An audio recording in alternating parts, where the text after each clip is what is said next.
Good afternoon, dear students. Class 7, Subject Science. Today, date is 18th of June 2020. Our topic is respiration in organisms.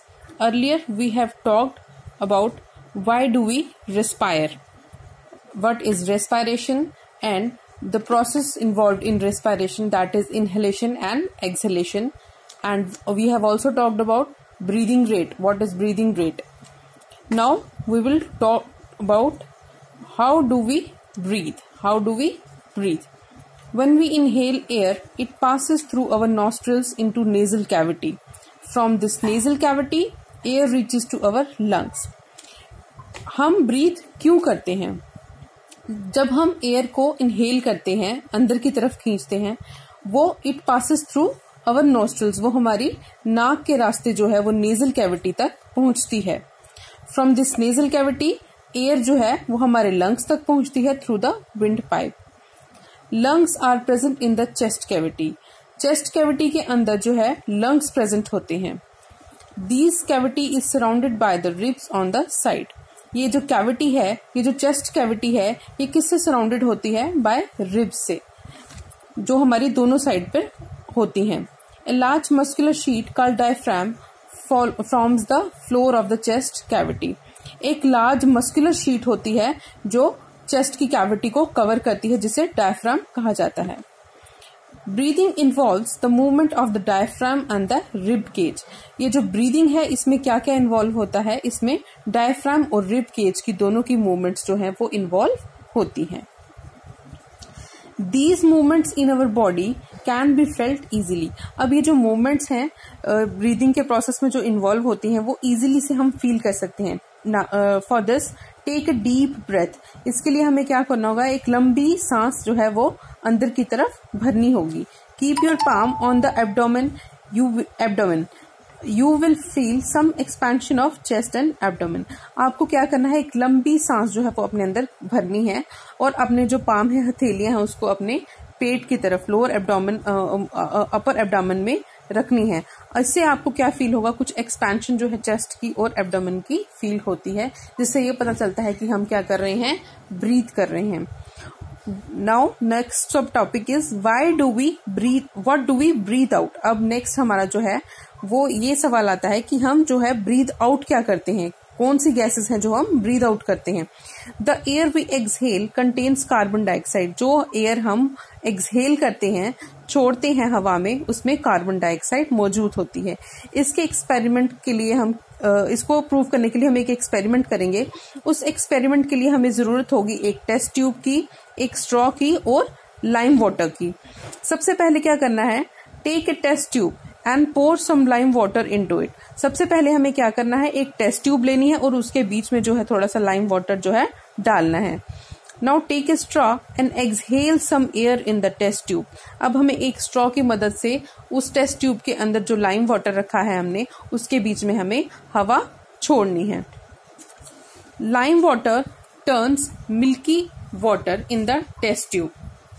ये जो हमने lime water रखा था, ये react करेगा हमारी कार्बन डाइऑक्साइड के साथ जो हम एक्सहेल करेंगे, और जो है वो मिल्की वाइट टर्न हो जाएगा.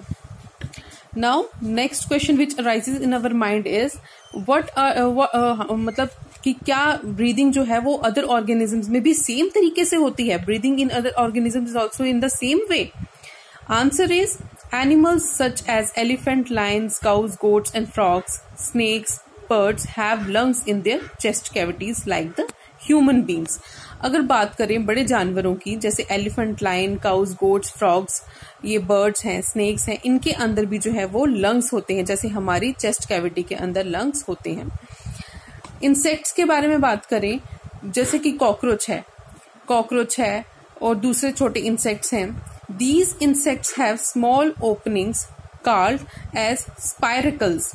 And these insects have a network of air tubes called trachea for gas exchange. In insects के अंदर जो है स्मॉल ओपनिंग्स होती हैं इनके माउथ के पास, जिनको कहा जाता है स्पाइरिकल्स. और ये इंसेक्ट्स के एक जो है नेटवर्क होता है इनके अंदर, बॉडी के अंदर, जिनको एयर ट्यूब्स होती हैं या फिर ट्रैकिया होता है इनका अपना, जो गैसेस एक्सचेंज करने में हेल्प करता है. Oxygen rich air rushes through the spiracles into the tracheal tubes, diffuses into the body tissues and reaches every cell of the body.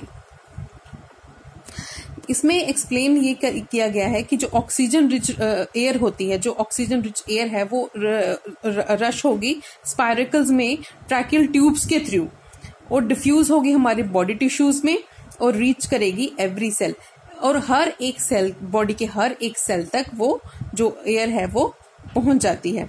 These air tubes or tracheas are found only in insects and not other group of animals. इसका explanation ये है कि ये जो air tubes है, जो air tubes और trachea है, ये हर एक इंसेक्ट में पाई जाती है और दूसरे ग्रुप ऑफ एनिमल्स में ये अनअवेलेबल होती है. Now breathing under water. अब पानी के नीचे जो है वो एनिमल्स कैसे ब्रीथ करते हैं. जैसे फिशेस हो गई, फिशेस के अपने गिल्स होते हैं. Gills are the projections of the skill. Gills are well supplied with blood vessels for exchange of gases.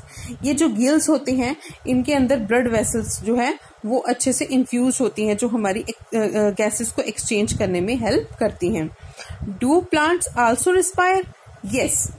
Each part of plant can independently take up carbon dioxide and release oxygen. हर एक plant का जो part है वो independently carbon dioxide को अंदर ले सकता है, इनहेल कर सकता है और ऑक्सीजन को रिलीज कर सकता है. Roots also take up air from the air spaces present in between the soil particles. अब रूट्स जो हैं ये भी रिस्पायर करती हैं, लेकिन कैसे? इनकी जो रूट्स होती हैं वो जो स्पेस के अंदर होती हैं, सॉइल के अंदर होती हैं, उनके अंदर कुछ स्पेसेस बनी होती है, एयर स्पेसेस बनी होती हैं जिसके थ्रू ये एक्सचेंज करती हैं एयर गैसेस को. इन दिस चैप्टर हमने क्या पढ़ा? हमने ये पढ़ा कि ब्रीदिंग रेट क्या होता है, इनहेलेशन क्या होता है, एक्सहेलेशन क्या होता है, और ये हमारे जो एनिमल्स हैं ये कैसे, वो अंडर वाटर एनिमल्स हैं, ये कैसे ब्रीथ करते हैं. और in this chapter we learnt all living organisms need to respire to get the energy needed for their survival. इस चैप्टर में हमने यही पढ़ा कि जो भी लिविंग ऑर्गेनिजम्स हैं उनको रिस्पायर करना पड़ता है अपना लाइफ का प्रोसेस जो है वो कैरी आउट करने के लिए. Thank you.